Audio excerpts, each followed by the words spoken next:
Good Tuesday afternoon, guys. My name is Jerry Miller, and welcome to the I Love CVille Show. It's the Tuesday edition of the I Love CVille Show, and the show is absolutely jammed-packed. We will talk about new businesses opening in the shops of Stonefield. In fact, there are 3 of them. This is fresh news, breaking news that you will undoubtedly see in the print, radio, and television news cycle in a few days, certainly after we put it out there. But 3 new businesses coming to the shops at Stonefield. We got Mangione's on Main, a fantastic family-style Italian restaurant that is for sale. We'll assess Mangione's. I think it's a tremendous opportunity. I think it's an opportunity that's perfect for an aspiring restaurateur or a current restaurateur from a monthly rent standpoint, one of the most affordable rents that you will find in Charlottesville's otherwise expensive restaurant rental market. We'll talk Mangione's today on the show. I got video from Nelson County High School, guys. It's not pretty. Last week, 2 students got in a fight at Nelson County High School. You hate to see it, you hate to say it, but fights are going to happen in high school. One of the 2 students had a cousin that also went to Nelson County High School, goes to Nelson County High School. The cousin, who was not involved in the initial altercation, came to support the family member, have his family members back. As the third party, the 15-year-old who was not involved in the initial fight, came to his cousin's aid, 2 policemen, a sheriff and a deputy, detained the third party, the 15-year-old, and we have that video to show you. That story coming up on the program. Alex Urpí coming up on the program, Emergent Financial Services. We'll talk home prices increasing, Federal Reserve tapering, how the removal of financial stimulus may impact stocks, the economy, and the markets, and the impact of the hurricane in New Orleans on the oil ecosystem. So a lot to cover on the Tuesday edition. We're presented by Skooma Boutique Dispensary, located next to Rapture Restaurant. Skooma Boutique Dispensary, your choice for CBD or Delta 8. David and the team at Skooma Boutique Dispensary have certificates of analyses for everything in the store. So if you have trouble sleeping, trouble with anxiety, relaxing, pain management, Skooma Boutique Dispensary most likely has something for you. Give David and Skooma a try next to Rapture. The lead of the show is a very unique opportunity. Mangione's on Main, currently for sale. My firm, VMV Brands, we're an advertising agency. We launched the predecessor of Mangione's, Bella's Restaurant. We worked alongside Valeria, alongside Douglas Muir. Justin Toff was the general manager then. And we launched Bella's family-style restaurant on West Main Street. The owner of Bella's, Douglas Muir, said some things years ago that he should not have said about the Black Lives Matter movement on social media. That led to a protest outside Bella's restaurant, and eventually influenced Doug to sell a restaurant that otherwise was doing very, very well. Elena and Bert Mangione purchased the restaurant from Douglas and Valeria, rebranded it, which was a smart move. The Bella's brand at that time was somewhat tainted. Rebranded it Mangione's and continued the positive and the good things of Bella's at Mangione's. This restaurant is charming, it's intimate, it's in the heart of town, it's on West Main Street. Like I said, to lead the show from a price point standpoint, one of the most affordable rents you will find in the restaurant scene here in the city of Charlottesville. It's just a very good opportunity for someone who wants to get into the restaurant game. It's got a loyal following. It's in walking distance of the UVA corner, the downtown mall. It's in Midtown. Probably gets close to 10,000 cars, if not more, driving by it every single day. If you're an aspiring restaurateur, or if you're a restaurateur that wants to maybe get a more intimate space, a bit smaller space and a little lower overhead, Mangione's is the choice, is the spot, is something you should consider. Quentin Beckham has the listing. He's the business broker here. Quentin Beckham is A++ people, honest guy, high integrity guy. If you're interested in purchasing Mangione's, he's your point of contact, Quentin Beckham. Guys, I just see tremendous potential with this family-style Italian restaurant. Loyal staff, loyal customer base, primo location. Elena and Bert, the owners of Mangione's, are looking to pass the reins to another community steward who will continue the fabulous legacy of their namesake restaurant.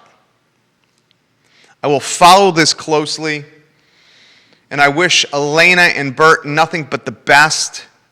You know, Elena are you a CPA, Elena? I believe you're a CPA and accountant, right? Correct me if I'm wrong, if you could. I believe you're a CPA.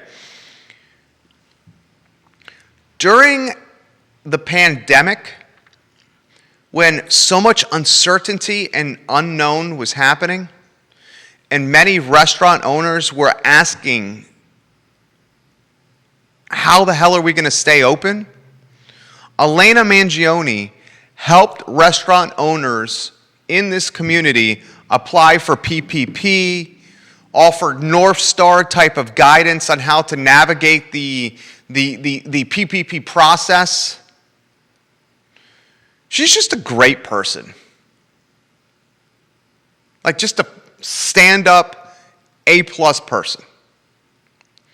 I would love to see Mangione's purchased by another family, another couple, an entrepreneur in this area that understands the legacy and the brand recognition that comes with this spot.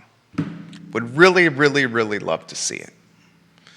And speaking of new business, we got some breaking news for you. You will see this undoubtedly on the TV stations and the newspaper in the next few days after we talk about it today on the show. You got 3 new leases that have been signed in the shops of Stonefield. Organic Krush is coming to Stonefield. Solidcore is coming to Stonefield. Torchy Tacos coming to Stonefield. The team at Thalheimer does a phenomenal job with commercial leasing. A phenomenal job with commercial leasing, the Thalheimer team. Let me give you a little insight into first Organic Krush. Organic Krush you can find online at Organic Krush with a K. I'll read you their mission statement first. This is a restaurant. When we created Organic Krush, we set out to craft a menu that was loved by every single member of the family. We sautéed, we juiced, we smoothied, we baked, we sourced. We created a breadth of recipes that were delectable and organic. We fell in love with our food and just knew we needed to share it with you. We are your trusted source of delicious organic food and cold-pressed juices. We are committed to serving food that is free of pesticides, GMOs, hormones, and fake ingredients. We are passionate about being part of your wellness story. That's the mission statement of Organic Krush. The restaurant was founded in August of 2014 by 2 businesswomen, Fran and Michelle. Organic Krush with the K, look them up online, is a lifestyle eatery that prides itself in healthy, organic, and very clean cuisine. Organic Krush signed a lease at the shops of Stonefield, the Thalheimer team making moves times 3. The second lease signed in the shops of Stonefield is Solidcore. Solidcore is it's a gym. I guess you would call it a gym. It's a workout facility. Solidcore has locations throughout the country. I mean, we're talking probably, close to 50 locations across the country. Solidcore's got a spot at Libby Mill and in Short Pump in Richmond. Libby Mill and in Short Pump. Now they're opening in the shops of Stonefield. Tallheimer signed that lease. Well done there. And then the third piece of news we have to report today in the I Love CVille show is Torchy's Tacos. Torchy's Tacos, Torchy. Torchy's Tacos, you can find them online, it's a taco joint. It's a taco joint. They have locations all over the country as well. Look at their website online, torchystacos.com. They're in Virginia, Texas, Tennessee, Oklahoma, North Carolina, Missouri, Louisiana, Kansas, Indiana, Colorado, and Arkansas. From a Virginia standpoint, Torchy's Tacos, it looks like this is their first Virginia location, at least according to their website. So Torchy's Tacos, wow, they have a hell of a lot of locations in Texas. Check out the website, torchystacos.com. Shops at Stonefield have some of the highest leasing rates in the city of Charlottesville and Albemarle County. The shops in Stonefield and Barracks Road Shopping Center are the two most expensive of any shopping, dining destinations in this city. Not even close. Barracks and the shops at Stonefield, the two most expensive.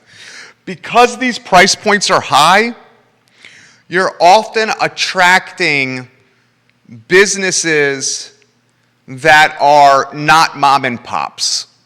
The shops at Stonefield and Barracks Road Shopping Center, the overhead's so great, mom and pops cannot often afford these rental rates. That's why you see Organic Krush, Solidcore, and Torchy's Tacos, businesses and brands with not a lot of ties to Charlottesville, signing these leases. I again give props to the Tallheimer team for moving mountains, for finding tenants for vacant spaces. Do we want them to be local? Sure. The reality is in Barracks and Stonefield, that's likely not going to happen again. So instead of having empty storefronts, having businesses in the empty storefronts is better than having nothing at all. I'm going to be very curious about Organic Krush. I think the demographic of people that are, let's cut to the chase, in this municipality, in this jurisdiction, because of the influence of UVA, there's a lot of wealth here, a lot of education here, a lot of disposable income here, and the model that is Organic Krush coincides well with the affluence and education levels in this community. Clean food, healthy food, organic food aligns well with what Charlottesville wants. Torchy Tacos may be an affordable option that Stonefield needs. I mean, if you think shops at Stonefield, what are your most affordable price points there? Little John's is gone. You don't have a lot of affordability in the shops at Stonefield. Champion Grill affordable. I'll give Champion Grill affordable. Grit Coffee affordable. Both those local. Those are affordable. But you don't have a ton of super affordable food options in the shops at Stonefield. So Torchy's Tacos kind of fills a missing void there. 3 new businesses coming to the shops at Stonefield. We'll put more of that online on the I Love CVille show. And again, props to the Tallheimer team for moving mountains and getting these leases signed.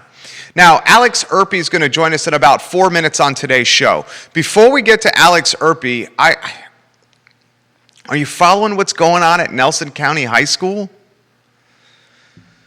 Oh, man. This past Friday, they were closed. Yesterday, Nelson County closed. No in-person learning.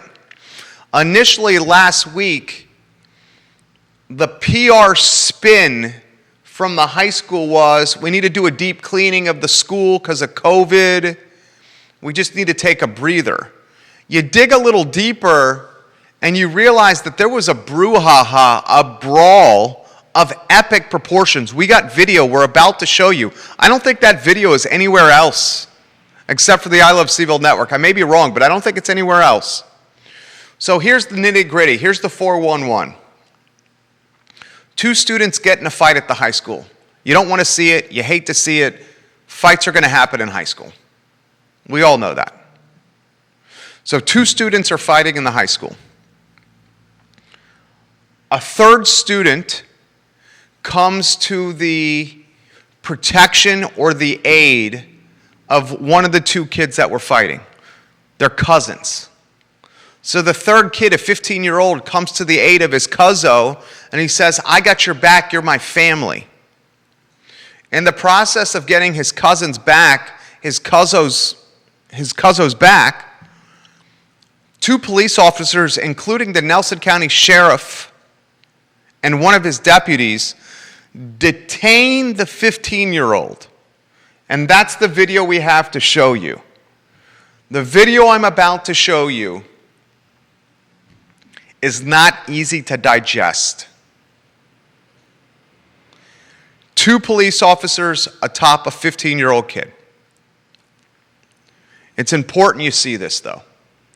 Judah, do you have that video ready to go? All right. Judah Wickhauer is our fabulous director. What I'm about to show you is a bit graphic. What I'm about to show you is not what we want to see. But it's important we understand what's happening in our community. Judah Wickhauer in 3, in 2, in 1.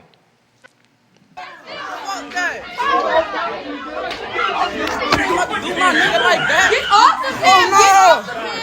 Oh no! Them niggas. This what Nelson do. This what Nelson do. My nigga back up. Oh no! Tooth, nigga. Oh damn! Nigga brought my fucking tooth, nigga. Oh no! This what y'all niggas on? This what them niggas on? Is this what niggas on? Is this what niggas is really on? Is this what niggas is on? Do you see this? Yo, Do you free see time. this? Yo, that's fucked up. Yo, fuck 12. Fuck all 12. Yo, fuck all them niggas. Y'all niggas is lame. Niggas is lame. Niggas is lame. It's a bitch. Niggas is lame. I'm trying to get teeth. Niggas. Unfortunate incident there at Nelson County High School. So here's where we are.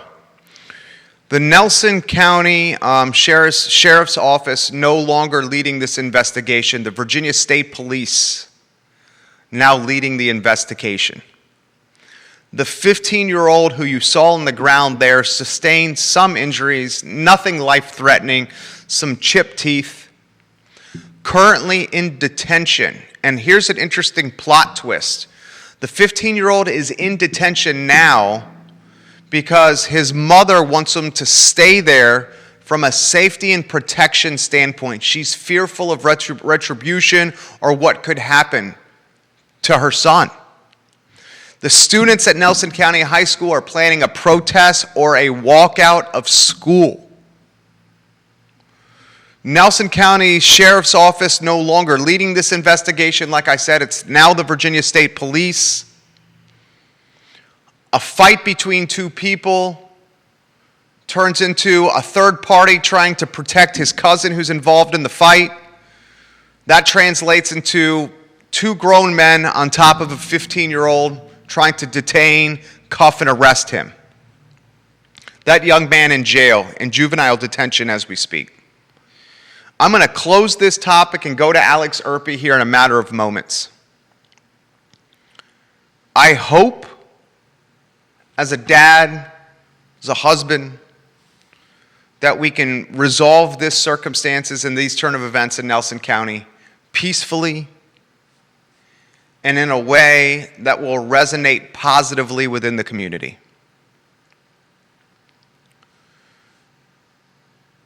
you already have people in Central Virginia that are saying this is why we should not have officers in schools. It's just a unfortunate situation, man. A kid goes to have his cousins back in a fight. Next thing, he finds himself in juvenile detention. And now there appears to be a rift between much of Nelson, its police force, its school system, and its student body. We need a guy like Jesse Rutherford, Nelson County Board of Supervisors, to stand up and galvanize this community again. And Jesse Rutherford's the type of guy who could do this. Friend of the show, stand-up guy, very well respected in the Nelson County community. We'll follow what happens closely on the I Love CVille Network. I am reaching out, Judah Wickhauer, to Alex Urpí, the CEO of Emergent Financial Services, and we have Alex on the line. Que pasa, Alex? How are you? I'm doing well. How about yourself? I'm doing well, my friend. Open-ended question. Tuesday, we had a red-hot market last week. Indices at all-time highs, approaching all-time highs. How's the market open-ended today on a Tuesday? So today it's what we like to call flat. Meaning it hasn't been really doing much all day. It's in that waiting period. You know, a lot going on, probably a lot to digest in terms of economic news. So we're seeing pretty much all the indices. If they're sometimes a little above zero, sometimes a little below, but a pretty quiet market, at least from an index standpoint this morning. So we have a lot of macro forces impacting this market. We got a hurricane in Louisiana and New Orleans. We got the Fed giving very clear signals that the removal of financial stimulus is on the very near horizon. We got a housing market that is at its all-time high. I mean, we're talking of all time. Oh, yes. Of all time here. I think the housing prices is the biggest jump in about 30 years. In 30 years. I mean, it's just crazy here. So why don't we first start with the Fed and the removal of financial stimulus and whether, or first I'll start open-ended. How is that going to impact the market, do you think? That's a great question. And so I think for the people who know us, you've probably heard in the news the word tapering.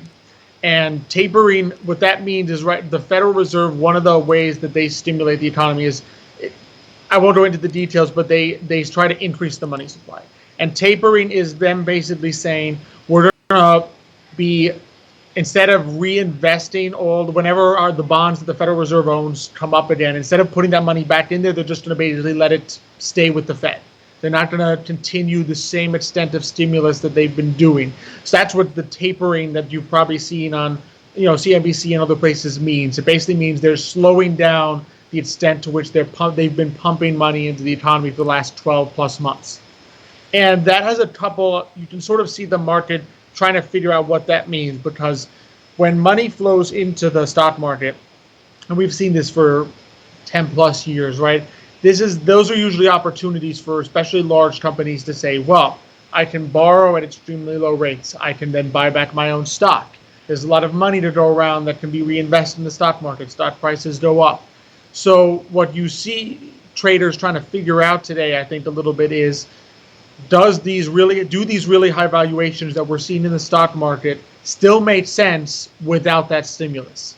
So in other words, it's a forward thinking, because the market, one of the things we always tell people about Emergent is that the price you see in today's market is based on what people think is going to happen in the future. It's not based on what a company did in the last 12 months.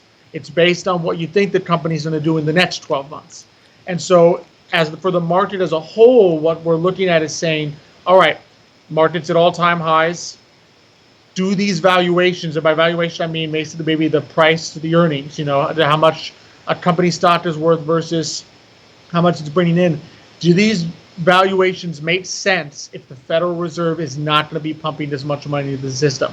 And that's a really big question that we will find out over the course of the second half of the year, and is always one of those big conundrums that's very difficult to say for certain. Alex Urpí, guys, CEO, Emergent Financial Services, co-host of Today y Mañana with Xavier, the closer, Urpí, sitting shotgun with Alex. Are the values frothy here? I mean, for so long we've had the Fed backstop this economy. I mean, we've had a backstop of this economy essentially since the onset of COVID here.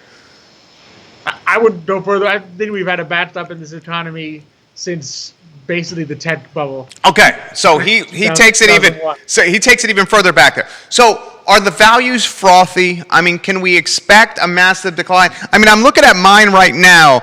Last year, I'm going to call an anomaly. I know the ROI I get on my portfolio last year is an anomaly last year. This year, I'm at 14.5%. I mean, which is still a sign of a very quickly moving and rapidly upswinging market. So should we be concerned? Are we talking froth here?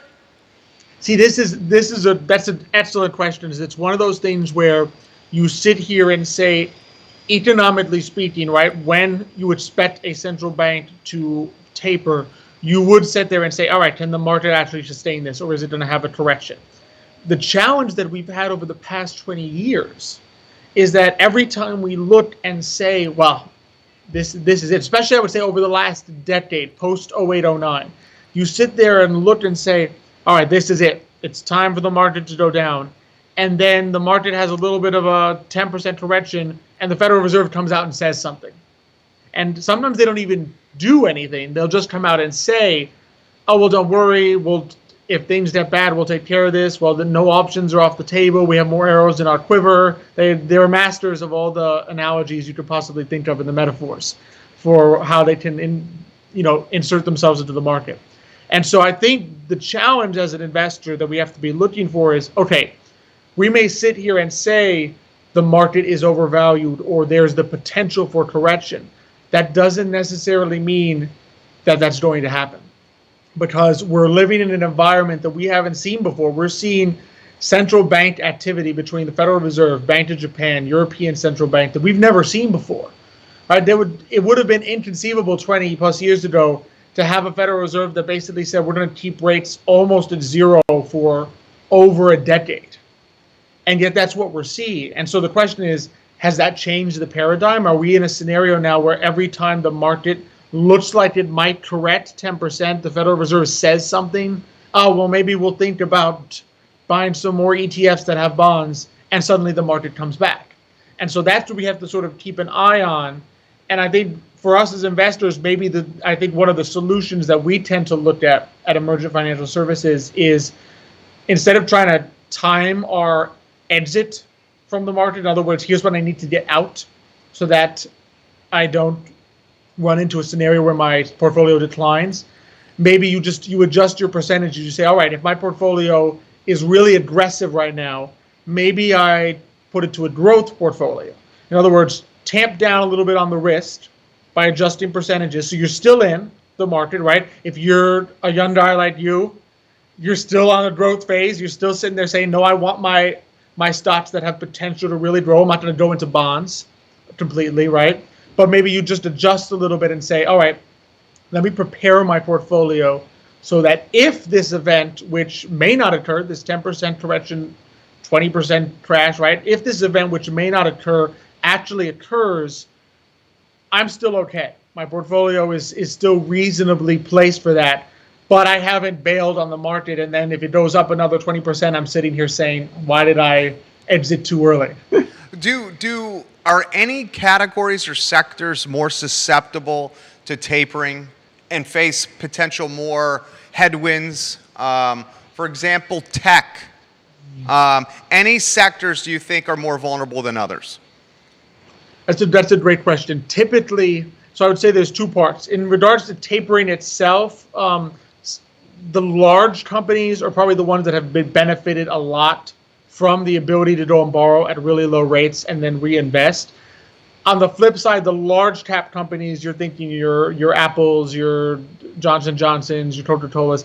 On the other hand, they're what's called, particularly if you think of the Coca-Colas, the Johnson Johnsons, they're what's called defensive stocks, meaning when things go south, when the market declines, they tend to hold up a little better because they don't go up that much to begin with. Whereas your tech, the reason I think it's important to think about tech, especially given what we saw in tech last year, how much it rose, is that tech can very much be what's called, it's very much a growth category. And so it's an aggressive category. And what you learn, I mean, one of the basic lessons that we always try to teach people in the way markets work is risk reward is on a spectrum. In other words, something that can go up 20%, there's a good chance it can go down 20%. Something that only goes up 2% probably might only go down around 2%. In other words, the more the more reward you want to get on the upside, that's the more risk you're taking on the downside. So tech is one of those high risk, high reward sectors. So that's one that's more susceptible. So what people will often do if you think, and this works if there's a recession coming, and works if you think there's going to be a market correction. In other words, if you can't identify a specific sector and say, this is the one that's going to fail. Like, as an example, if last year, oil price collapsing, very easy to look at energy and say, I want to get out of energy. But if you're faced with a scenario like this one where you're talking about a major market event, like in other words, something impacting the entire market with the Fed tapering or with coronavirus or with just an economy slowing down, what you typically do is you can do what people call is rotation. In other words, you say, all right, maybe I will adjust my percentages a little bit away from growth into those more defensive categories. So instead of being in cyclical categories, meaning cyclical stocks are those which they go up when the economy is doing well, they go down when the economy is doing poorly. You can always adjust a little bit and say, all right, maybe I'll go a little bit into defensive stocks that won't do as great if the economy goes up, but won't do as poorly if the economy declines a little or if the economy contracts. And so you can always adjust a little bit in that way with all your sectors, right? Especially if you're in a scenario where you're not certain, is this the one sector that's going to do poorly given what I'm looking at? Alex Urpí, guys, CEO, Emergent Financial Services. You're looking to build your wealth. You're looking to grow generational wealth. Help you to retirement. Emergent Financial Services, your choice. Pick up the phone, email, reach out to Alex Urpí, Xavier, the closer Urpí, Nicholas, the social media ninja Urpí, and I need a nickname for Michael Urpí. I got to find one for you, Michael. I will find one soon, I promise for you. All right, oil. I mean, we got a hurricane of epic proportions in Louisiana and New Orleans. How is this going to impact the oil industry, and how is it going to resonate within the industry down the road? How long is this impact going to be? Exactly. Oil is one of those things that the one thing we can look at is what's called second order effects. So first order is the immediate impact, right? So you're talking a hurricane that hits basically one of the largest oil ports in the country, right? And you sit there and say, well, first impact, right? Price of oil might go up. Then you look at, and the challenge is sometimes people stop there. And that's always a mistake if you just stop at the first one and say, okay, price of oil goes up, I need to adjust my thinking based on that. But sometimes you have to go to what's called second order. And and basically that just means ask the question of yourself, if oil goes up, what else goes up? And the more you think about it, right, the more you realize how much. It impacts everything. It impacts everything. Yeah. Transportation costs, the cost to produce certain goods, certain factories, the way they're run. So you look at it and say that's a major inflationary shock on pretty much everything going forward. And so that's one of the things you have to sort of think about and say, all right, what? And you can even go third order and say, all right, if the price of transportation becomes more expensive, do I have a lot of companies in my portfolio that rely on transportation of their goods and services that would be heavily impacted? And so you can go through and think about it that way, because there's no doubt it's going to be a major impact. What we just don't know right now is how much of an impact on the price of oil itself. I mean, guys, you talk about prices going up. You need fuel and gas and oil for every supply chain, just about every supply chain in the entire world, in every category of business, housing, food. I mean, you're talking, everyone is using gasoline in some capacity, so it's something we got to follow very closely. What are you watching? What KPIs are you watching to see the impact that this is going to have on the industry moving forward? in terms of the oil. So basically, one of the things you can look at, there's a couple things you can look at. I mean, price is going to take this into effect. Futures contracts, in particular, going to take this into effect because they're thinking down the road, long term. So if they're thinking, oh goodness, oil is going to be more expensive in the future, you're going to start to see futures contract prices tick up. Because if I think oil is going to be 20% more expensive 30 days from now, I'm probably willing to pay 10% more than I was yesterday to try to avoid a 20% hit 60 days from now. So you'll see that tick up. Sometimes you can watch the supply and demand issues. All right, what are the supplies looking like? Are there any places that are having shortages because supply is having trouble getting there? A lot of times it's funny, you can tell things in the market by how other people react. The market is like the world's, you have to remember with the stock market, I tend to think of it as like the world's biggest gossip institution. Because one guy says something to somebody else, oh, I better sell this, I better do that. And before you know it, you can see the movements of all these stocks and industries and sectors. And for all you know, it's moving based on some rumor that some guy heard that before has extrapolated to numerous people. So you can always tell a little bit of what's going on by how certain stocks and industries will change their prices, because price is forward-looking. So you can tell based on the prices what other people think is going to happen. You could also, I would argue, go down to your local gas station, and if they have ticked up the price by 3 cents, then you know what they're thinking, because they're going to put up the price now because they know that the oil they're going to get is going to be more expensive. Are you envisioning $4 a gallon gasoline in 2021 this year? Ooh. That's a tough one. I wouldn't put it beyond the realm of reason, just because there's a lot of headwinds in terms of pushing that price up between obviously that hack we had earlier in the year. Don't forget, we have made a conscious decision as a country that we ourselves, in terms of the United States, are deliberately pumping less oil for environmental reasons. That puts us a little bit more into the, I don't want to say the hands of, but we're a little more susceptible to the decisions of OPEC, which is the cartel of Middle Eastern oil companies. So in other words, if you think about it, when the United States is pumping a lot of its own oil, if OPEC says we want to push up the price of oil by constricting our supply, it has a limited impact, because the United States should just say, well, we don't care, we're going to pump more ourselves. And so we're going to keep the price low by pumping our own oil. When the United States tends to be out of the picture and says we don't really want to be pumping oil ourselves because we want to close down this refinery, or we want to close down this, we don't want to be drilling here, then OPEC, because they have a larger market share, OPEC can turn around and say, okay, if we want to push the price of oil up and make more profits, we'll constrict our supply, and there's nothing you can do about it at this point. And so that's a little bit why I think it was a month ago, you almost had the United States administration going to OPEC and saying, can you please pump more oil? Because we don't like these high prices. And OPEC really said, no, thank you. We kind of like these. Yeah, they like it. We kind of like right. these high prices. We're the producers. Right? They weren't exactly buying that buddy request there. So I think that's another major headwind, which makes us really susceptible, because you have something like this happens where the supply chain is interrupted, gives a little more leeway to the OPEC cartel to say, this is a great opportunity for us to cut back a little and make some more money, make some more profit on the oil scene out there in the Middle East and in some other countries that are allied with them.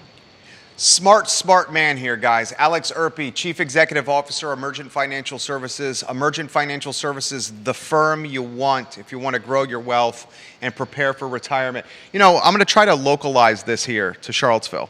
And we'll localize this with the home price, the escalating values of homes, and the information you're about to relay to us. This is how I'm going to localize it.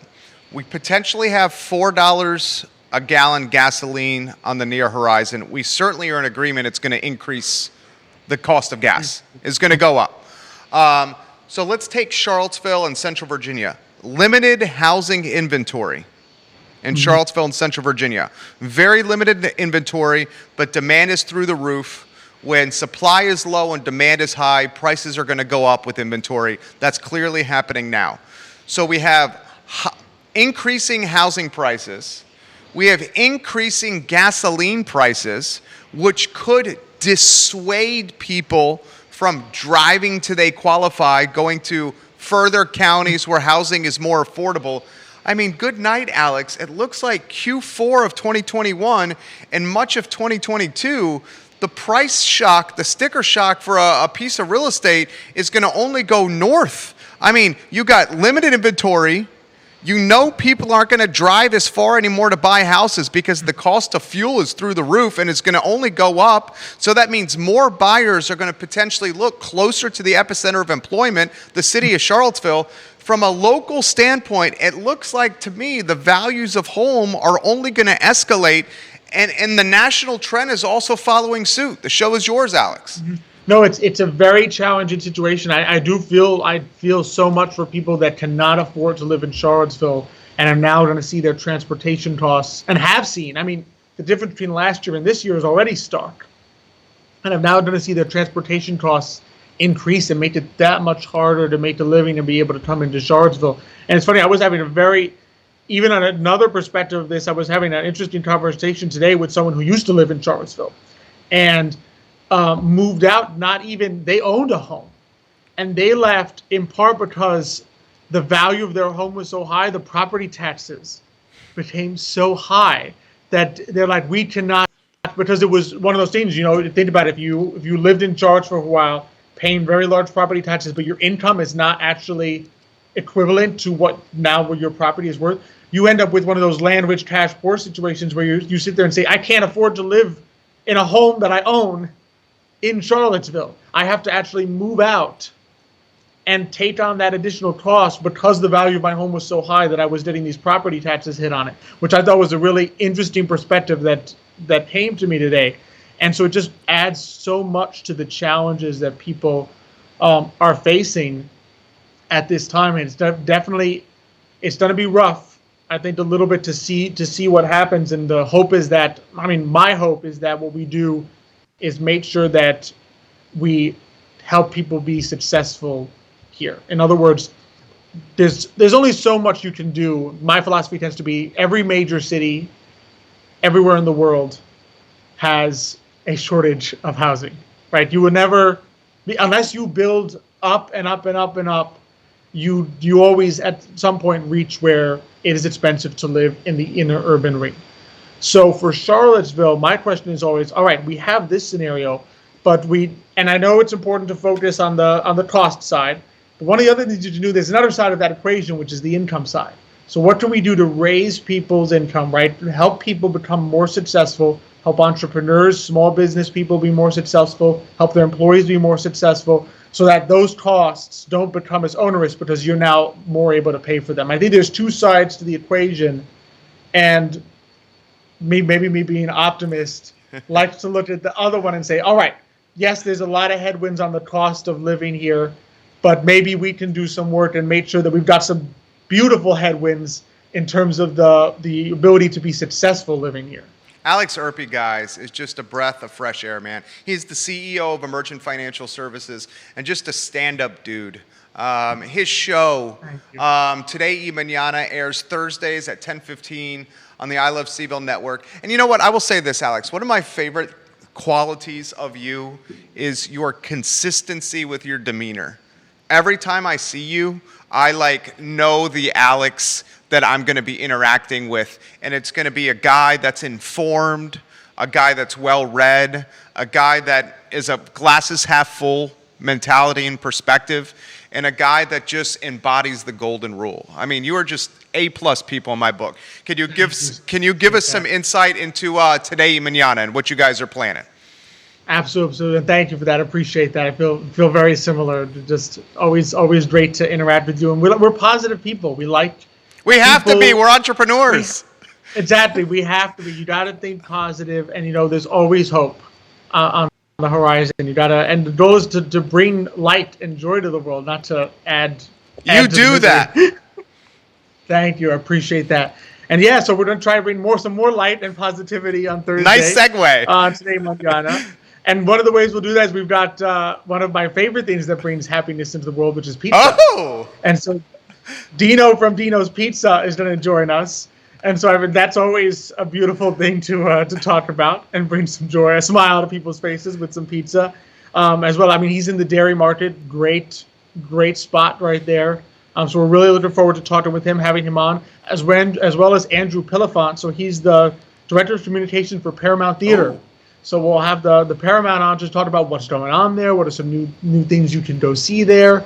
Because they're letting people in. There's new shows you can see. I think there's at least a couple Charlottesville Chamber Music Festival concerts that are going to be going on there. So we'll find out what's new, what's going on, and combine some good food with some good times. Is Dino in studio? Yes. Awesome. Have you had a chance to chat with him? No, not yet. This will be my first time. Dude, you're going to love him. I mean, this guy is like a lovable, like, teddy bear. I mean, his pizza is amazing. He greets everyone with a smile. I mean, he's just a great guy, too. I know he already is, even though this will be my first time meeting him. I know he is, because one day I was walking through Dairy Market, and he's behind there making the pizzas. And he said, "Hi, how are you?" And I'm like, "Oh, great to see you." And it occurred to me afterwards, he doesn't know who the heck I am. He's just so friendly that he was greeting everyone that walked into the dairy market as though he had known you for 5 years. And just walking by, how you doing? Hope you're having a great day. And it occurred to me afterwards, I actually don't know him. I've never met him before. That is so Dino. My friend, a refreshing interview. I cannot wait to see you guys on Thursday. Say hi to the closer, say hi to the ninja, and say hi to the nickname-less Michael. We got to find a nickname for him. We will. We'll rack our brains that it'll be our new mission. All right, my friend. Good to see you today. Nice to see you too. My best to Judah. Tell him I said hi. All right. He says hello. He's waving to you right now. You have a good one, Alex. Take care. You too. Alex Urpí is the CEO of Emergent Financial Services. Emergent Financial Services, a name you can trust, guys. So a couple items out of the notebook that you may see on tomorrow's show, and frankly, you will see on tomorrow's show.